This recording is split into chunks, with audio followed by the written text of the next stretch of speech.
पूछे रघुराई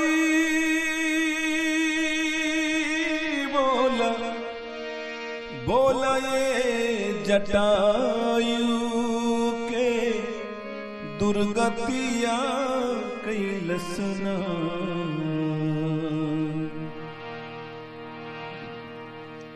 ये प्रसंग रामायण से ली गई है। जिस समय माता सीता को रावण उठा के ले जा रहा था तो वो आकाश मार्ग में आवाज लगाती है कि मुझे बचाओ, मेरी रक्षा करो, मुझे बचाओ, मेरी रक्षा करो। एक विदेशी रावण इस देश की सीता को उठा के ले जा रहा है।